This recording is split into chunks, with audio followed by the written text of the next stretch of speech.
after I knew I wasn't going to play anymore, I, started to develop my relationship with Christ, and I believe through him I was able to achieve far more as a coach than I was able to as a player, because simply I didn't have him in my life at that time. That was a clip from last week's podcast and guest Adam Smith, sharing that a relationship with Jesus wasn't really part of the picture for him as a player. Hi, everyone. This is Rev Brad. You're listening to the Soccer Chaplains United podcast from the Touchline. Today is part 2 of 4 in our interview series with Adam, and Adam details his trajectory as a coach leading up to 2019 when he was head coach for Fresno FC. Fresno, a USL championship side, Adam had led to a third-place finish in the table before learning the devastating news with 5 games to go in that season that the team would cease operations at the end of the year. So hold on, we kick off again with Adam right after this. He's found the space, and he's found the back of the net. Just a little off foot, thinking he's going to go far post. Not strong enough with his right hand. Whips that one in. Far post, almost made him ends, and they have. He has the hat-trick. The second in his career. The third of the night. The hat-trick hero. Talked about you're not going to be able to sustain that kind of pressure. To the corner. Goes towards the near post. And you're the angle, and what a goal! What a goal! Yeah, talk a little bit about, you move across the pond a couple times, you switch up many different teams, you go through this, you're making low wage, you get out of football for a while, at least out of sort of the professional side, and do the non-league. But in all of that, where did you try to find grounding? Because faith wasn't part of that for you. And I'm curious, in all your travel about, I'd be curious. This was kind of in the days, looking through your CV, that this was kind of in the days before football chaplaincy had really developed, either in the UK or in the US. I think there were people around these teams, but do you ever remember encountering, other than some of the teammates that you just mentioned, was there anyone like a figure or a chaplain or a pastor who, probably in the UK, they were maybe tied into the teams a little bit earlier before being formalized, but had you encountered anyone else that maybe you, as you look back through some of those clubs and teams and you go, yeah, right, I missed, there was a Revo at this team and I just kind of ignored him, or no, these people weren't even around? There wasn't, to my knowledge. I'm not saying that I didn't miss anything. I'm sure I've missed a lot in my life, as you do when you're young and you think you know everything, and you think the whole world is about you. But I had an auntie in England who's a Catholic, wonderful lady, Auntie Jean in Liverpool, and she was definitely a positive influence, in many ways, more so that I see now than perhaps I did back then. But no one in football. It was really the brothers at both clubs that really started to do things. And then during my time at Wilmington, when I realized that I wasn't going to play, and I think I was dating a girl in the town, and we'd gone through a breakup as well, I was like, there's got to be more. And I don't want to sound cliche, but I was like, there has to be more. Yeah. To this, there's got to be something, and they invited me to a church. I remember the name is Port City Church, I believe it was called, and I think it's still going in Wilmington. The pastor there was a guy called Mike Ashcraft, and they invited me to. They were doing a talk at the church in one of the youth groups before the service, and at this time the church was just in a school, but it had a really good, vibrant vibe. There was a lot of young people from UNCW that went to the church. The music was brilliant. I was like, this is unbelievable. Why don't we have anything like this in England? And I think we do now. But so I had reached out on a whim to Mike with an email, and he responded, and I got to meet with him. And then he started giving me some CDs to work through and different things, and he was huge. And then I ended up taking a youth job in Atlanta, Georgia, and he said, you've got to go to this this church called North Point. You've got to see Andy Stanley, and you've got to go to this event that they have on a Thursday called 722 with Louis Giglio, and this opened up a whole world to me, and it just grew from there and there. And then from that, there's been obviously Pastor Briggs at Sacramento when I was there as an assistant. He was a big piece.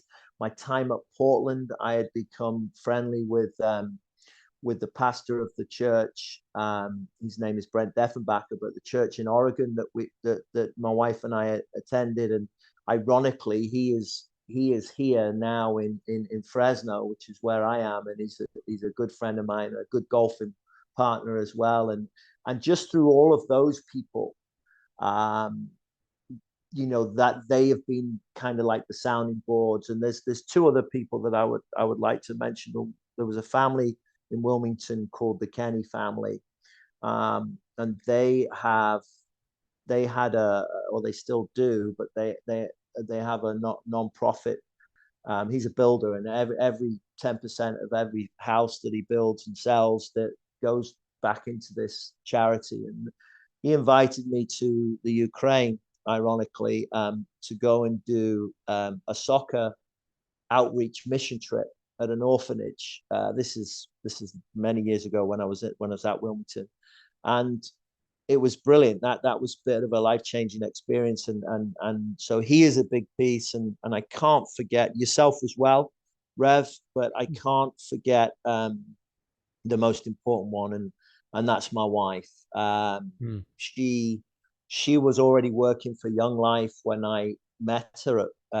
She was working with my mom, but she also was working at Young Life in California, in the South Bay, and sort of Manhattan Beach and Torrance area. And we had been introduced together when I was at Wilmington, when I was at Long Island, and then was at Wilmington. We were friends, and then that friendship when I moved to Atlanta developed into more, and she has been a huge impact and in many ways much stronger than me, and she's still working with Young Life to this day. And yeah, say more. So you guys have this cross-country relationship, and yeah, she wins your heart over. Yeah, we dated when I was in Atlanta, so once a month we would see each other. Okay. And then I took a youth job in Iowa. I met a gentleman by the name of Gareth Smith, who is a believer as well. He's from Scotland. He's like one of my best friends. He's been the head coach at Drake University and the state director at Iowa. He now actually works for US Soccer on the coach education side. A phenomenal human being. And I was working in Iowa, and when I was moving to Iowa, I was like, I mean, this sounds bad, I was like, there can't be any good-looking girls in Iowa. I got to ask my wife to marry me. You know what I mean? So I did, and she's like, I've got to go from Manhattan Beach to Cedar Rapids, Iowa. And she did, and she moved. She found a place to live at with somebody from the church there, just until we got married. So she lived with she had a roommate, and then we got married in California, but whilst we were living in Iowa, and then we moved together and lived together at the age of 35, both of us. All these years, then we finally both get married. So wow, yeah, to go from Manhattan Beach to Iowa, what a cross she had to bear.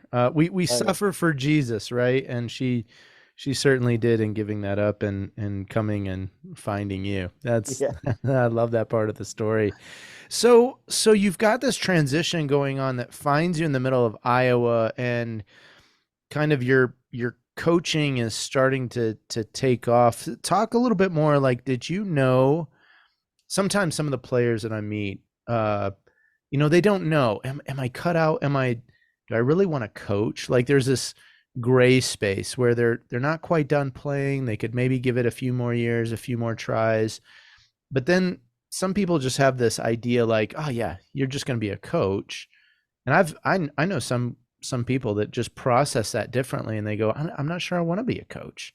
Was it more natural for you? Did you have a questioning period? Did you think, maybe I go back to finance? I did that. I was successful at that. Or did you go, no, I think I'm built to be a coach?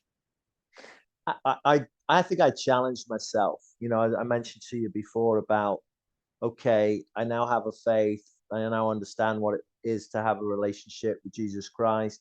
Right through him, I can achieve more in the game than I was able to as a player. And I'm gonna find a way to coach in Major League Soccer at some level. And so, even though I was in the youth game in Iowa, and even though I think it was probably one of the best decisions I'd made in my career, because one, the person I was working with, shared an office with for 4 years, but also it started to teach me about the management side of things, the putting teams together, programs together, the administration side of things, all the things that, you know, sometimes just an out and out coach, you know, they don't bother doing per se, or they have other people doing it for them. But it really made me get in at the grassroots and start to build things from there. But I still had that inkling, to that itch to get back into the professional game. Ironically, I had turned down an opportunity from Ziggy Smith, God rest his soul, when he was at Columbus. Just as I just signed a 2-year contract with the club in Iowa, with the youth club, he calls me and says, I need you to come in and work with my goalkeepers for preseason. It might turn into something more long term, because there's an issue with my goalie coach. I can't remember who it was at the time or what the issue was, but I had to say no, because I just signed this agreement and this commitment, and I was like, oh, is this chance ever going to come again? And then fortunately it did, you know, through the Portland Timbers, you know, 4 years later, and I was able to fulfill my goal of working in Major League Soccer, and, you know, not only worked with the goalkeepers on the first team there, but also put together their first academy as well. You know, that you have to within a 2-year period of joining Major League Soccer. So Yeah, that was a great move for me, and you know, it got me back into the professional game. yeah.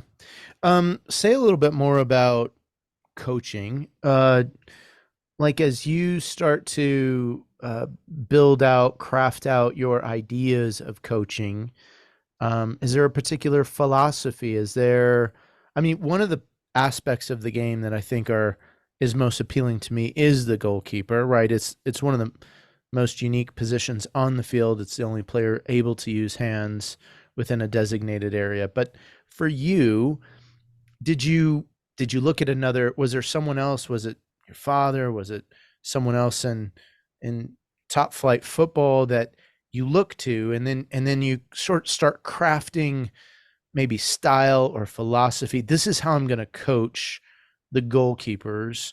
Was there anyone that you kind of modeled your own coaching around? I think so. Goalkeeping was probably the only way that I was going to be able to break into the professional ranks. At, you know, to go back in at a high level. I knew the position inside out, whether I was, you know, a great goalkeeper or not. I did know the position, and I knew how to coach the position, not just train the position, because you can have lots of goalkeeping trainers that can just, you know, smash balls at goalkeepers or whatever and get them working, but actually coach them as well, and you know, break down their play. And I just had a knack for it, and I'd learned from so many different goalkeeping coaches along the way, and I'd taken you know, the good, bad, and indifferent, and sort of crafted my own style from what I'd learned, what I'd seen, and you know, I'd been fortunate enough as well through my father's business, you know, him having an agency. He brought several teams over on tour to the US. I mean, I think he did all of Everton's North American trips back in the 90s and the early 2000s. So I know there was 5 or 6 that I'd been on, and, you know, David Moyes would let me jump in with the goalkeepers and work with them, and that was just, you know, I'd learned things from their goalkeeping staff, and it was fantastic. It was a great opportunity. So I think I molded my own style, but I didn't know that I was going to go on and start working as an assistant coach and then a head coach. I'm glad I did, because I soon realized that, trying to be a goalkeeping coach at my age now at 51 would probably be the most painful thing. If you're doing it properly, you're smashing balls every day. It's not good on the hamstrings and the quads and the back and all the rest of it. So it was ironic, really, that going and starting the first academy then led me to coach like the 18s and the 16s and be the reserve team coach as well at Portland. And then I just started to fall in love with the idea of having your team and just putting pieces of a jigsaw together, and hopefully it comes out looking great. So that leads you to Fresno FC, and you guys, I remember you guys were pushing the leaderboards. I think you guys finished third in your second season of USL Championship. Was that correct? Yeah, I mean, I had so when I jumped, just to roll back a little bit, I jumped from the first team at Portland to the academy, and then after 3 years with the academy, I started to miss first team football again. So I got the opportunity to go and be Precky's assistant at Sacramento, and then he left, and a gentleman called Paul Buckle came in. It was really helpful, actually. Paul was in sort of pushing me and identifying a strength in me in terms of, he felt, hey, you're ready to go on and be a head coach. No one had. I'd worked under a lot of good head coaches through my career, and again, just like I did with goalkeeping coaches, learned the good, bad, and the indifferent from all the head coaches. He's been, I'd say, he more than all of them, and even though they all played their part, but he really pushed to say, hey, you're ready to make the jump. And obviously the opportunity, we had a lot of success at Sacramento, and then the opportunity came to take the Fresno job. And thankful to Frank Yallop for giving me that opportunity. And I was really eager to be successful. It's been the best and probably the worst thing that's happened in my life, if that makes sense, because I know there are far worse things, but to put it into context, you get that chance. If you're not successful, chances of you getting another head job are slim. I mean, even if you are successful and you're not in a role, it doesn't mean you're going to get another job. It's, there's many people wanting the jobs and not many head jobs around. But yeah, first year I just wanted to compete. I think I had 2 months to put a team together and a staff together and a medical team and all the pieces. I turned up after the 2017 USL season. I turn up in the November. We're starting preseason in the February, and there's like one front office person, Frank, a ticket guy, and myself, and then it just sort of grew from there. But so the first year I just wanted to compete, which we did. We had a spell where we were close to making the playoffs and ended up around mid-table, something like that, or just below mid-table. We had a good run in the Open Cup as well. I think it was that year that we played at LAFC when they were fairly new as well in the Open Cup, and it was great. But I knew what pieces I needed in the off season to go and get the team right. Knew who I needed to move on, both on the staff side, on the medical side, and who I needed to bring in to help in those areas, and then what players I needed to bring in to be the missing pieces of the jigsaw. And it worked. We hit the ground running in 2019, and we were sitting most of the season sitting second from top. We ended up third, I think a point or two or whatever behind. I think it was Reno, I can't remember. And things were going great until the inevitable happened with the team folding, and getting the news with 5 games to go at the end of that season. That I certainly wouldn't want to wish that situation on anybody, and it's not something I would want to go through again.